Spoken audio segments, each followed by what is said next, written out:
The following program is presented by the Metropolitan Library Service Agency.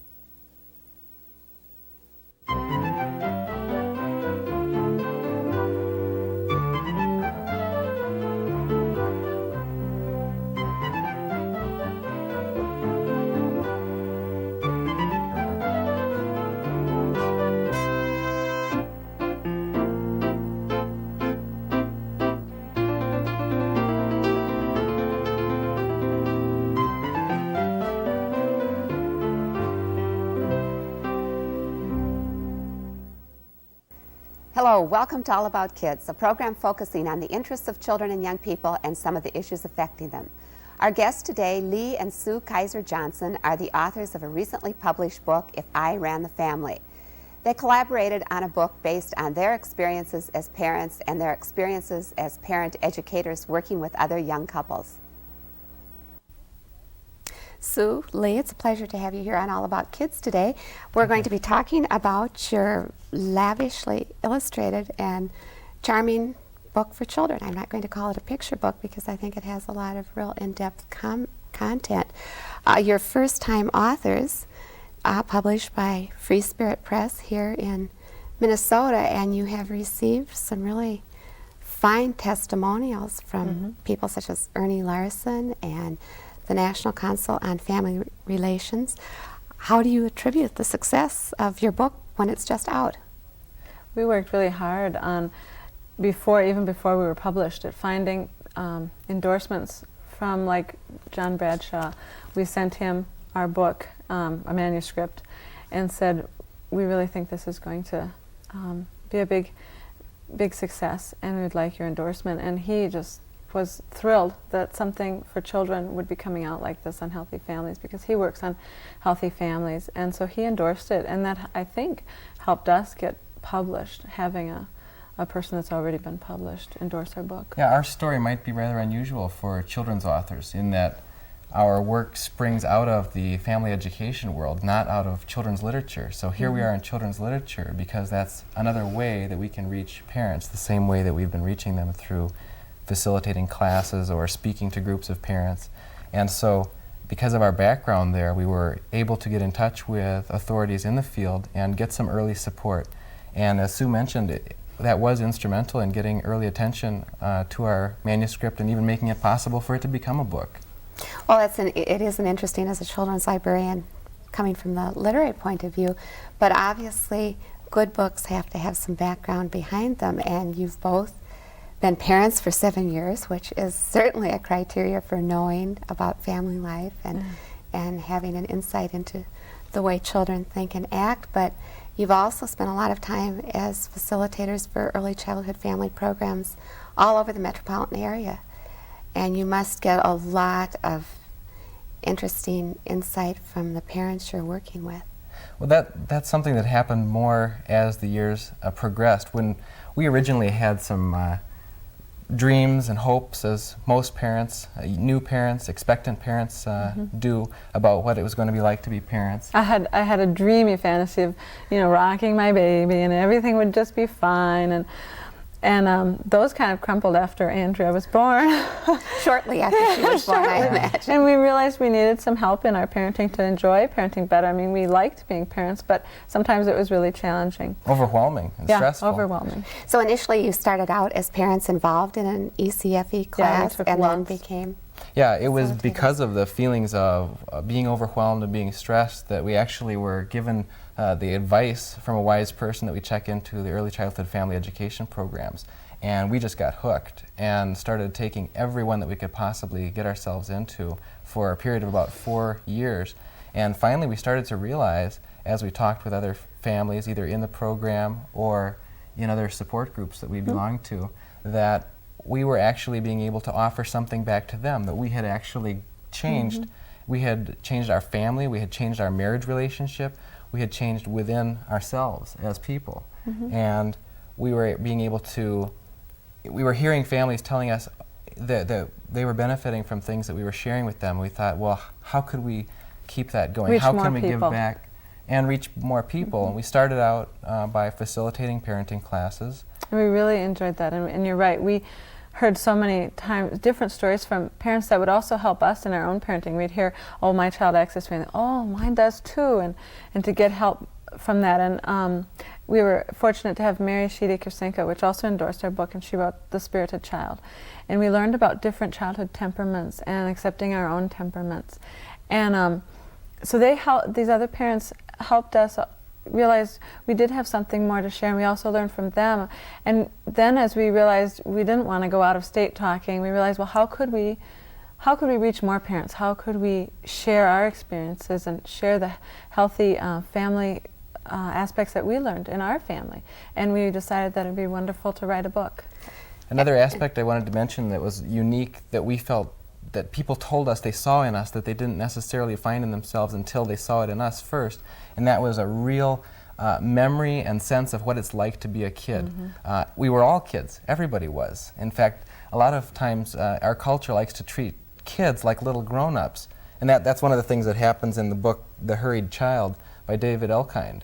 And he talks about how we've done that for generations, really, in our society, if you go back, treating children as though they were little grown-ups. But we like to think of grown-ups as big kids, and there are some very popular and growing support groups like Adult Children of Dysfunctional Families and other support groups which address the fact that we are all big kids. And looking for that inner child. And finding that inner child within ourselves, allowing us to live happier and more productive adult lives. And when we started to relate to stories from our own childhood and remember, oh yeah, that's what it's like, that happens to you when you have kids too. You start to remember those things from your own childhood.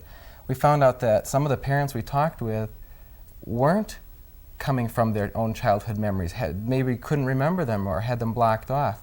And that was one of the gifts that we felt that we could offer that came through in the book If I Ran the Family, because it specifically takes a child's point of view. And to take that child's point of view not only makes the children who the parents may be reading the book to, or who may be able to have the book read to them in a daycare setting or a school setting, makes them feel validated and affirmed that their reality is real and that it counts because it's coming from a child's point of view. But the other goal that will be happening at the same time is that the adults who are experiencing the book will be connecting with those realities that we've all come from. And hopefully that will build bridges in between and help parents and children to see each other as people and not just as parents and children. What was fascinating in reading the book, you do bring out some of the things that it's all right to cry. It's all right to be afraid. Everyone is afraid, and I think sometimes we as adults do pretend like we're not afraid, and you tell children, oh, get to bed, there's nothing in that closet. I have a really neat story I'd like to share about the crying aspect, because we went to Memphis just recently on a family vacation, and I saw the Memphis Belle with my son, and he was really excited because it was a plane. Memphis Belle, the World War II airplane. The movie. And there was a bomb there too, and I was just overwhelmed with emotions and feeling very tearful. And here's my son coming in really excited because he's never been by a plane before, and he's all excited. And I didn't feel safe to cry because I was in public, and as we know, grown-ups aren't supposed to cry in public. So what I did was I got angry at Eric, and I started yelling at him and saying, Eric, don't you know this was a plane and it killed many people, it killed women, it killed children, and really getting upset with him. And when we got home for our vacation, something interesting happened. Andrea said, you didn't treat Eric like the way you wrote the book, Mom. She actually said, you shouldn't have written the book if you're going to act that way. Yes. And I said, you know, gosh, that's really insightful of you, Andrea, because I think I did exactly what the book stated. And that was that instead of letting my feelings out of wanting to cry and to be sad about this plane that I was seeing, I got angry instead. So we were able to talk about that, and it was, we are even learning from the book. From your own from book. our own Well, book. that's one of the things that comes out very strongly in the book, that family needs to talk about all of these things. Yet it's not a depressing book, it's a joyful book. The illustrations are very colorful. You've written it in rhyme. In fact, it reminded me just a little bit of Dr. Seuss and some of the way, even the title, If I Ran the Family, a little bit like If I Ran the Circus.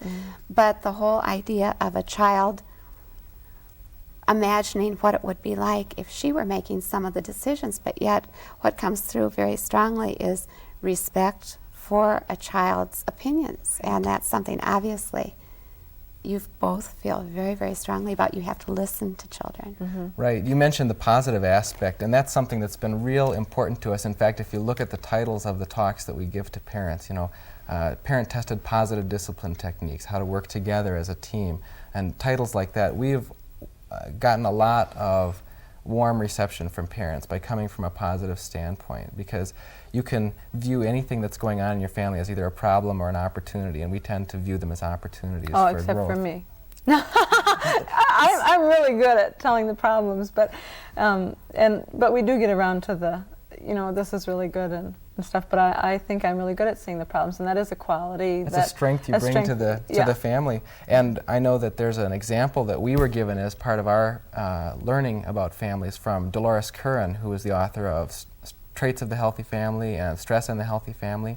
And if you read her books or see her tapes, she comes out with a very positive, let's understand each other, let's accept that this is the way things are and what can we do about it approach. And we wanted to carry forward in that spirit, because we want parents and children to be enjoying this together and to be seeing life through each other's eyes and coming closer together, not in any way blaming or condemning any generation for having done it wrong, because we're all in this together. And Well, I mean, you used the word stress a minute ago, and I think we hear a lot about stress on the modern American family. And it would seem to me that talking with your children, helping them to understand the economic problems a family might be facing, or some of the things that may frighten children, what's going on in the news, the fear of abduction, all kinds of things. If you do have a healthy family and the ability to talk about those kinds of scary things, then the family is better able to cope with those stresses, and the children and the adults are healthier. Yeah, like the instance where the Memphis Belle was so upsetting for me. I think it was real important that our children, when we got to sit down at the dinner table together, which is something we really try to do, is have a family meal at least once a day. And they really got to tell their negative feelings about how I had handled a situation. Were they embarrassed because you had gotten angry, or would they have been more embarrassed had you cried? Or? You know, I think they probably would have been maybe consoling and saying, "Oh, it's all right, Mom." But I think actually, in most cases, kids can handle emotions a lot more healthily and naturally than the rules that we've learned as adults to handle our emotions. So I think our kids would have been just fine. Yeah, and I think they were just upset that I had taken. You know, Eric was very upset that I had gotten angry with him for him feeling his natural emotions of excitement. And of course, a child doesn't understand that the adult is thinking of violence and destruction and the horrors of war, and it's symbolized perhaps by the Memphis Belle, not that the Memphis Belle was the cause of all of that, and kids think of the glamour he looked at it as and a plane. Sure. You know. There's two other aspects of what you were saying that I was just thinking about. You had mentioned about how there's stresses and fears that children experience in our culture, and how can we make sure that our families are open places to talk about those fears, and where a child knows that it's safe to bring this up and say, you know, I worry about this or I'm afraid of this, without the fear of being scolded or being shamed or being told, you shouldn't be afraid of that. That's nothing to worry about. Yeah, don't. And the thing that we want to make sure that parents are reassured of is that starts in the smallest ways imaginable, that our children learn at a very early age that the family is or is not a safe place to express their feelings and their concerns. And so it can start as simple as, I'm scared that there's something underneath my bed, or I'm afraid of the dark, or I'm afraid of those things, or Billy hit me and it wasn't fair. When we listen to our kids on the little things, they learn that they can share with us, and that we will respect and validate their experience as being just as real as our own. And that then grows up with them. They have that inside of them, that relationship with us, and that expectation that their experience will be appreciated by others, to where now at the teenage level, it's somebody trying to talk them into taking a joyride in a car, somebody trying to give them drugs, somebody trying to coerce them into premarital sex or something like that. Will they or will they not know that their experience is valid and important, and their feelings are real, and that they can come to us and talk with us about it? It's difficult to start building that trust at that age. It's much easier to start earlier. And that we have a little sign that can help to illuminate this. This was borrowed from a talk that John Bradshaw gave on the healthy family on a PBS series. And these are some of the basic needs that Maslow identified earlier in this century, that any adult who is going to grow up to be a fully functioning and productive individual needs to have these basic needs met. And part of being a person is knowing that you have self-value and security and strokes and stimulation. Those are all things that happen in the family. Actually, if you look at all of these, except for the last two of self-actualization and spiritualization, all of these first ones happen or don't happen almost entirely within the family. And this next slide is drawn from another author's work that John Bradshaw explained. These are some of the basic or the innate powers that every child is born with. Every baby you see in the hospital already knows how to do all these things. Babies are wonderful for already sharing their needs. As we grow up, sometimes we don't even know our own needs. But babies will cry when they need to be held. They'll cry when they need to be fed. And sometime along the way, sometimes we lose that. And it's real important for our kids to know that their feelings are okay. Well, maybe because babies express those feelings so outwardly, so visibly, so. Right. And you respond, and as you grow up, maybe you learn to deny. Yeah, I mean, what of course we'd like us to all become a bit more eloquent at expressing our needs than only having a few ways to do it like babies have. But what happens instead is that sometimes we just stuff our needs and even become dissociated from them, where we don't even know what they are, and then we have no chance of getting them met. You mentioned children saying, "I'm afraid," and "I'm worried about this." And there are many things about our culture, our world that they live in, their school situation, which would be causes of those stresses. So for one thing, it's important to know that the children have the basic power to perceive and to be aware that they are feeling upset about things, and to interpret and feel what they're feeling, and to express it. And if in our family we have so many rules of politeness and respect your elders and on, that we shut down their ability to express themselves, then they aren't able to use their basic powers. And then following on that I just want to comment on respect, because I think it's so important for us all to respect each other, and that obviously it's not okay for the child to hit and not respect the parents, but that it's a two-way street. That I remember when our children were real little, I feel that we were able to respect them and also give them affirmations. And it really came home for me that we were doing the right thing when our youngest one, Ellie, was learning to climb the stairs, and our daughter, Andrea, who was 3 at the time, and she said to Ellie, she said, "Come on, Ellie, you can do it, you can do it," And I thought, she's learned how to be positive with her sister because we've been positive with her. And, they learn the please and thank you when we say please and thank you to them. So you're not, one of the terms on one of the slides was structure, and children do need a sense of what is appropriate, and that is one of the best things I think parents can do without harsh discipline. Getting back to the book a little bit, your children are obviously very, very lucky to have parents who are as enlightened. A lot of parents find it hard to talk to children, and books are a wonderful way. If we can't find the words to discuss a hard topic with children or to talk about feelings, to use a book such as If I Ran the Family is a great way to initiate the discussion. And the more I think you're able to talk about the things you're reading or the things you're watching on TV, then the better the communication and conversation becomes within a family. I think that was really one of the main reasons we wrote the book, was because we wanted to have parents be able to read a book and have the children and the parents know what is a healthy family about. And so many parents are already doing a wonderful job.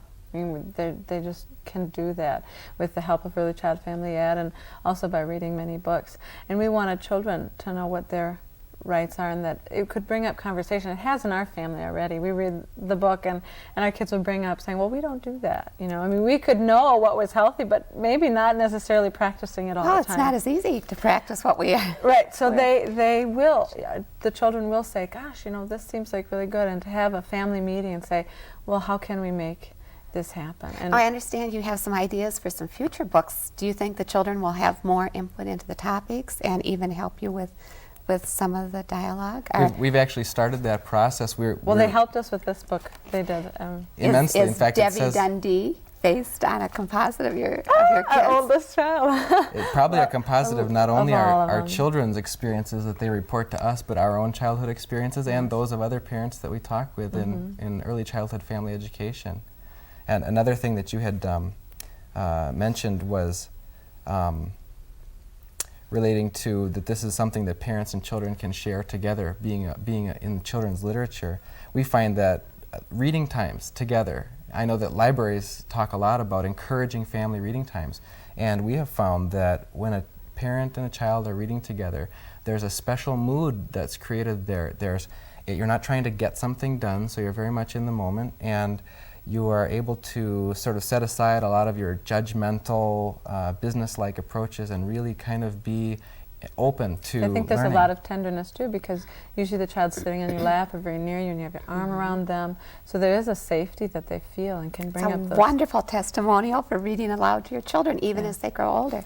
And you had also mentioned that there's opportunities when reading with your children or watching shows with your children to open up discussions about family rules and family expectations. And we found that that's very true, and that's another reason we wanted to get into writing children's books, is we've been very avid library participants and buying children's books. You get them for presents for birthdays. And a lot of children's literature that we sort of take for granted in our culture is borrowed from what we consider classical children's literature from the past. There's fairy tales, legends, and things like that. And while all of those are extremely good pieces of literature and have important lessons to teach us at an adult level about existence as human beings, as myths or as metaphors, it can be difficult for kids to get beyond the literal images, some of which are scary, many of which are sexist, many of which involve coercion between generations, you know, forcing kids to do things they don't want to do, and then it's all just sort of, that's the end of the story, and everybody lived happily ever after. And what we wanted to do was give a piece of literature that parents could read to their kids where it is based on healthy family values. And that's what we want to continue to do, is have children, you know, the books based on children and problems that they have, like, you know, when they can't get to sleep. And parents, we all know, can get very frustrated with their children when they're not sleeping. Are you working on that now? Is Yeah, that your next, yeah, your we're next hoping title, to the bedtime have sort that. of thing? Yeah. The next published title isn't completely under our control, but we can work on Will you be working with Free Spirit throughout the process? We hope We're both to. interested at this point. I'm interested in the illustrator. Did you know the illustrator before? This is a multicultural family. That's a great Right. story Yes. behind the choosing of the illustrator. Oftentimes in children's books, we as do the not authors get wouldn't have had the any choice. say-so at all.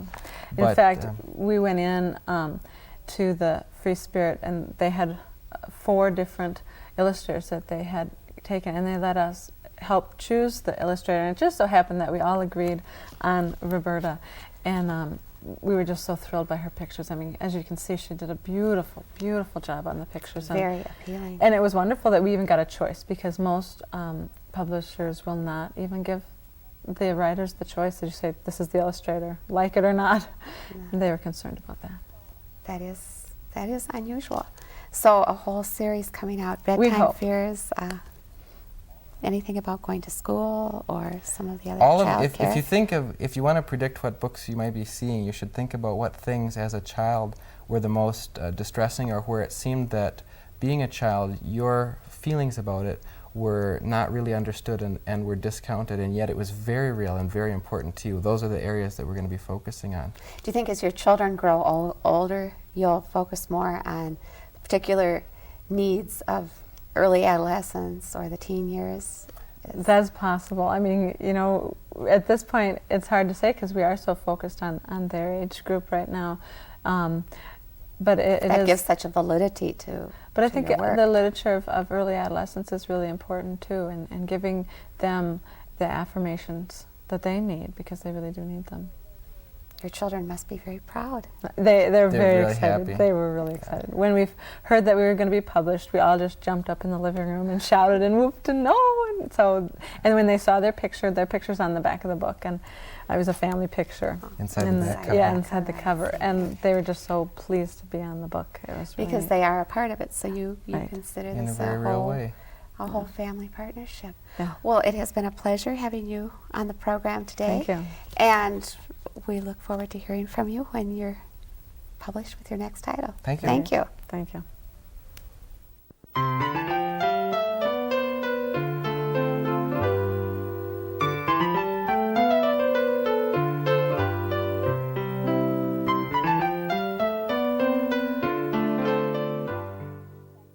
Thank you, Lee and Sue Kaiser Johnson. And thanks to all of you for joining us on All About Kids. Please tune in again.